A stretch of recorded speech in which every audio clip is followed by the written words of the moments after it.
the bloody seagulls. The bloody seagulls are really, really noisy.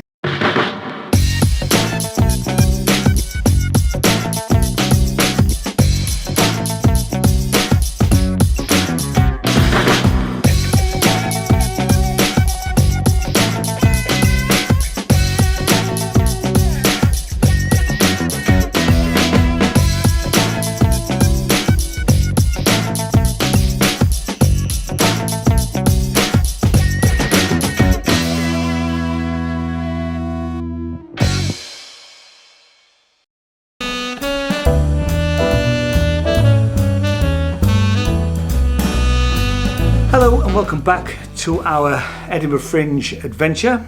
It's about 10 to 11 on day 3, and we've just been to see the one show of the day. Now that may sound like we've been doing nothing else all day, but we actually it's almost like an office day. We were up reasonably early and sorting out tickets, but we've done tickets to death really. So anyway, tickets are all sorted. It is worth mentioning that I've just had a message on one of the other videos from Scott Christie, who is trying to book tickets for Saturday and has found it quite difficult. I'm going to message Scott back to see if we can actually solve his problems. If not, I mean, I'm not sure whether it's because everywhere is really full and booked up, or whether he's just having problems with the actual system. As I said in the previous video, we booked some tickets before leaving Yorkshire, and you know, you have to set up an account and all of that sort of business, which I understand is a faff, but actually it works fine. Does the actual Fringe booking system. Okay. So the play, piece of theatre that we went to see was Sweet FA.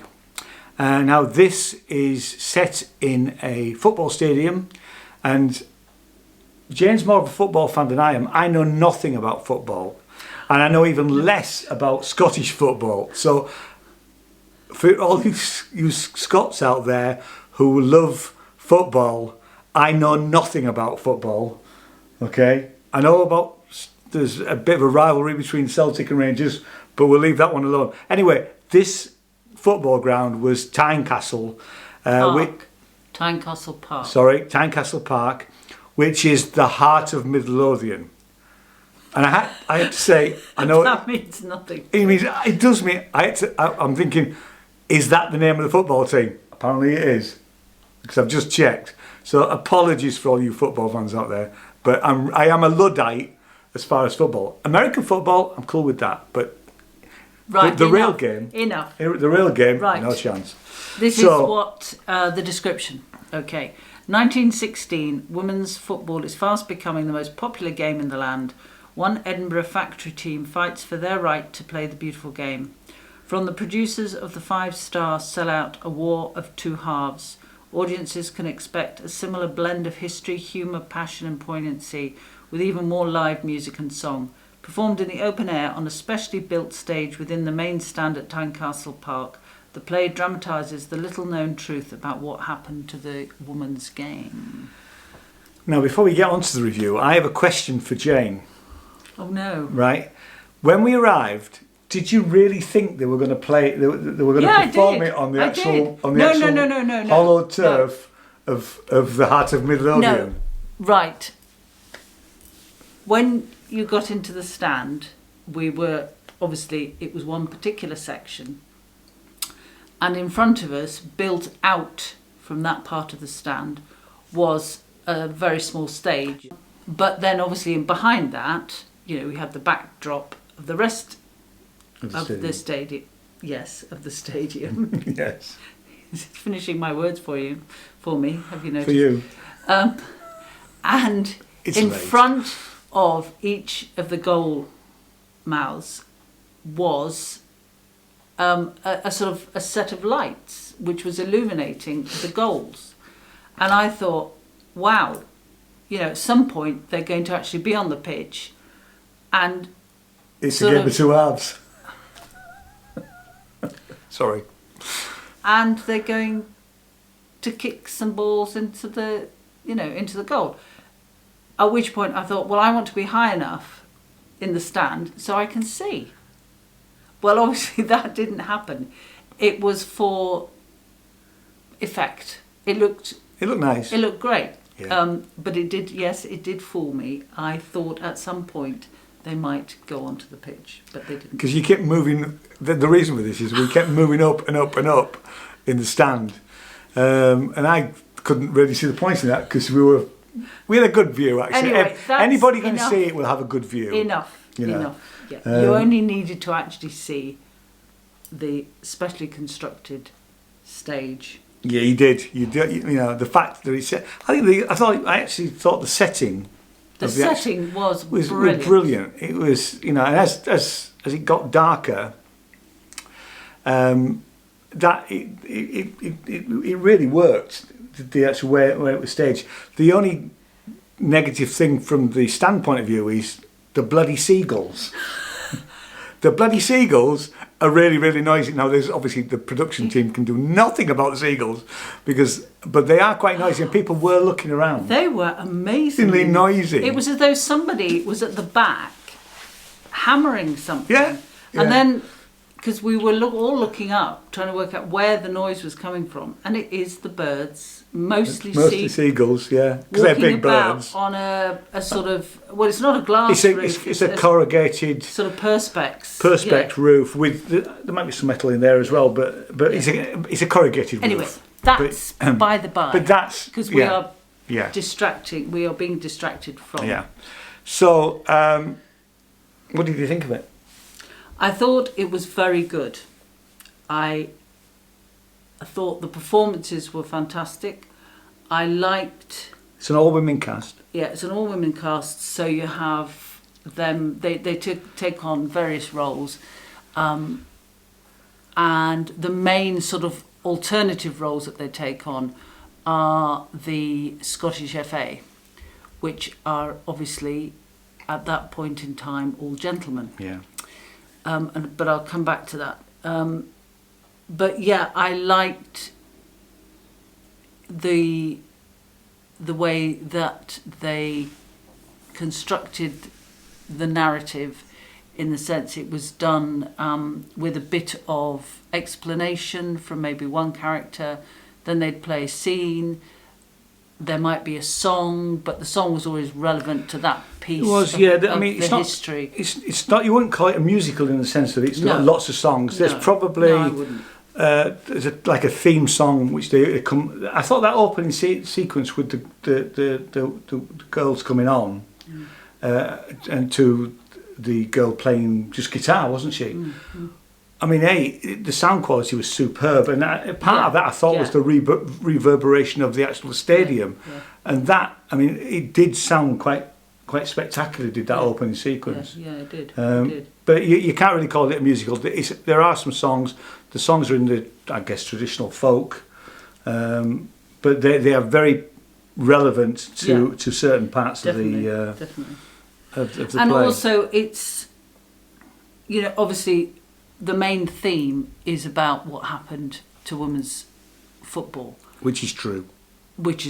And obviously we got some facts and figures and dates and things. But there's also interlaced, because obviously at that time women's suffrage was very prominent. Is it 1918? So the First World War's on. That's so, right. Yeah, so you've got the whole... So it's linked, obviously, because it's in 1916. 16 to 18. You've got the women taking on the men's jobs, because so many men went to war that they needed women to fill the men's roles.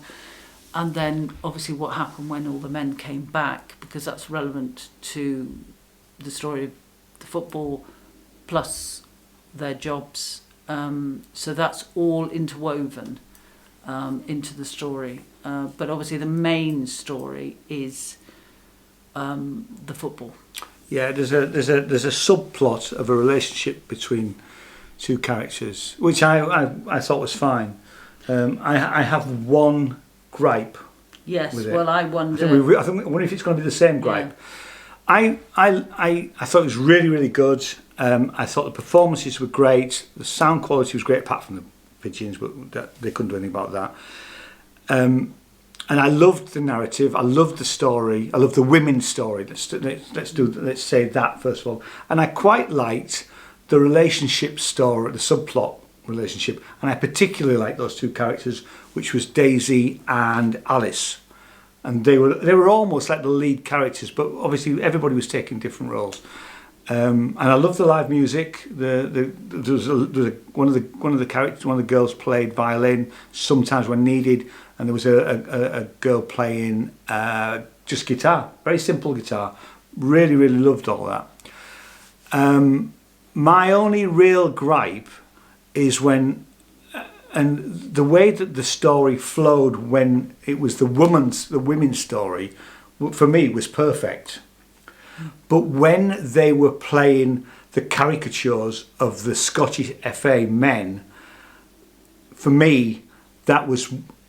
I mean, at the beginning, I'm thinking one of the characters was Uriah Heep, ever so humble, and then it turned into Blackadder, because it was the caricatures for me were just too over the top, and that actually detracted from the whole piece for me, and I wasn't disappointed in the whole thing because I thought the whole thing was really good, but that element of it for me was disappointing. And every time they came out as the main character, I thought, oh, here we go again. Well, they've got top hats on. And it's so over the top. You tell me what you thought. Well, interestingly, I wrote. I'm going to get into it. In the interval, I wrote a couple of notes because there was so much going on. I just wanted to sort of think, right, what did I think about certain parts?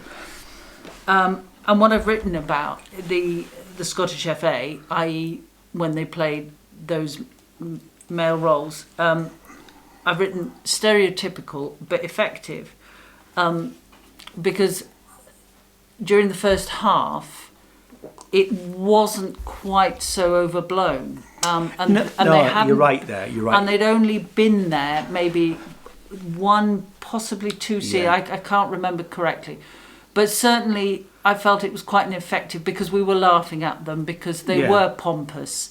They were toffs. They were just topped, and I felt it was done at quite a level that it was actually effective, because we saw them for who they were. But in the second half, there were some quite long scenes. Yeah.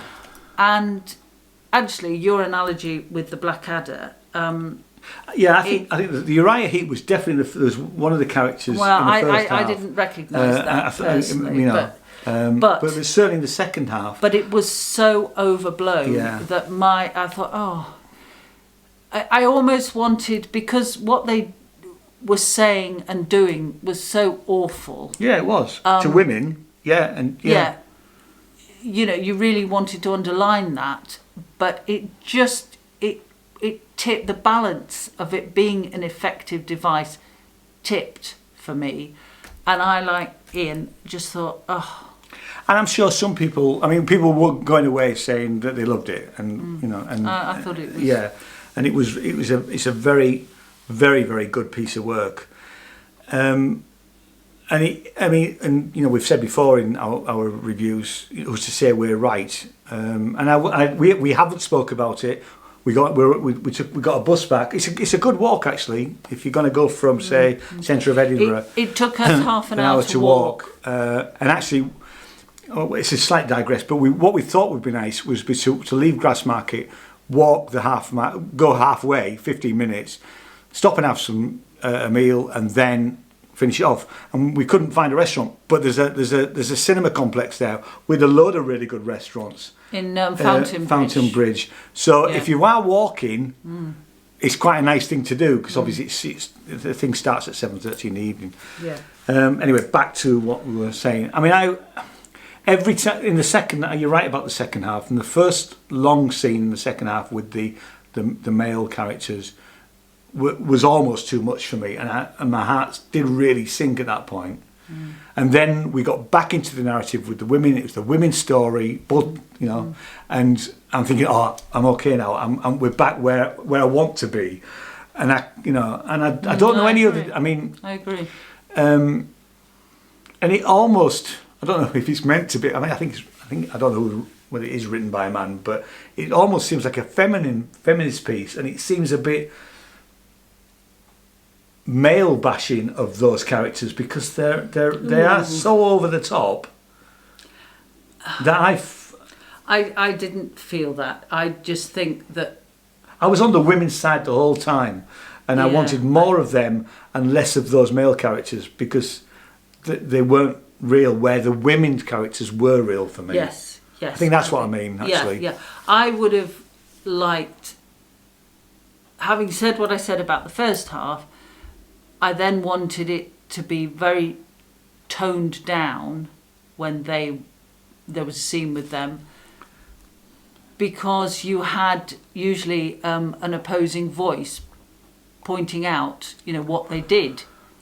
And that's all you really needed, because we'd seen how corrupt they were. And we saw the decisions that they made, which, effectively stopped the women's football happening. For 50 years, I think they said in the actual play. Yeah, which was the decision they made. And we're seeing how women's football now it's on the TV, and it's where it should be. It's not. Maybe it probably isn't where it should be. Here am I talking as a man who knows absolutely nothing about football. But the fact is that the FA banned grounds from letting women play football. It was not repealed for 50 years, as Ian said. 1971. Which is criminal. It is criminal. It's a ridiculous situation. So the story is a really important one that should be told, and that it's being told, and that's fantastic. And the setting is brilliant. Yeah. The performances. But it's. Yeah. I have to say, at the end, I was very moved by that final scene. Yeah. Because it rounded up what happens to the ladies, and I was quite moved by that, so I was on board, and it's 2 hours. For an Edinburgh show, normally they're an hour, sometimes an hour and a half. I didn't feel bored at all. No, not at all. There's a short 15-minute break in the middle. And like I said, the only hassle was those particular characters. But that's just our opinion. Something else that I wrote that I thought, because it was quite obviously physically, it's an extension. That's the stage. It's not big. No, it's not. But I thought the way that they choreographed their movements, because they did a football practice, they did football games, all in that space. Yeah. And other sort of quite physical movements. But I thought that was all portrayed and really well, because instead of sort of running about, obviously, and playing a football match. The way they did it was often through just verbal sort of movements, saying, oh, so-and-so's going up that side, and the way that they watched and their movements, but it was really, really good. Yeah, it was. I liked the way they used the space. Yeah. So, the scores on the doors, or the stars on the doors, how many stars are you going to give it, Jane? I think it's an important piece of work. I do too. Of theatre, so I'm going to go for 4. I'm glad you did that. I'm glad Jane's gone for 4, because I, in my heart of hearts, was always going for 3, and because I was sat there, and when that, I don't think it deserves 3. I think it deserves 4. Well, knowing the way that we do this, that the highest score always wins, I was really hoping you were going to say that. I'd have had a real dilemma if Jane had just said 3, because I agree with you. I think it deserves more than 3. Really, for me, it would be a 3.5 stars. We don't do half stars, but it's a 4-star. It's a 4-star review in that respect. Yeah. And I wouldn't go so far as to say the piece is flawed, because some people will look at that and they'll get the lampooning of the Scottish FA, and they'll think it's brilliant. Maybe you need to be Scottish to be able to get that the Blackadder-ness of, and it really was. I mean, just for us, it was just maybe used too much. I mean, and you're also talking to two people that know absolutely nothing about the Scottish FA. Yeah. You know. But the audience was really appreciative. There was a Very lot much of so, some whooping and hollering. Yeah, going there on was. from Yeah, the there was audience. about 60 in the audience. Now, tonight's the first night, and the fact is that there were a few journalists in, at least another couple. We spotted another couple. So, and I was quite pleased to see that there was an audience of 60, which is not full, and they are social distancing. They're asking you don't have to wear a mask in this one as we did in the shows yesterday, but they ask you to sit in bubbles of a group and then 2 spaces. So, I mean, I think it would be full at 100 because it goes up quite a way, doesn't it? And they're only using this one particular area of the stand, really. But there's a bar. So if you're not that we don't drink, but actually that was actually quite a nice thing. So you could go and get a drink beforehand when you get there. You could take your drinks in with you. They were converted into plastic cups. This is a normal sort of thing. I think that was in football stadiums. And then at half time, you could go and get another drink if you wanted to. So which was quite, and it stayed open slightly afterwards as well. They told us, you know. But no, it's a really good piece of work. Yeah, 4 stars for us. It's definitely worth seeing. It's a really important story to tell, you know. Yeah, and tell us in the comments down below what you think about it if you do go and see it, because, you know, like I say, we've said a million times, we're not always right. Sometimes. Hardly Ever right, actually. So thanks so much for watching. We'll see you tomorrow. We've got a couple of shows booked tomorrow. We've got a very interesting show tomorrow evening, which is not, and we've only got 1 ticket, which we're going to have to work around. We're hoping to try and we've seen at least 2 shows. So there's other things as well.